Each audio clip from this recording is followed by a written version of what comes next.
The beauty of her face was beyond my wildest dreams, like cherry blossoms blooming in the mountain in the early spring. As we walked by the river and she softly took hold of my hand,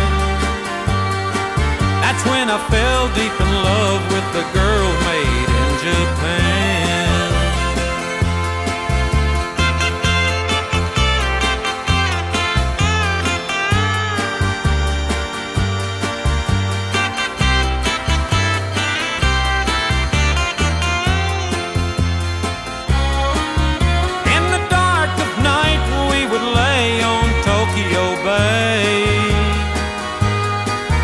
And the singing of the birds woke us up at the break of day.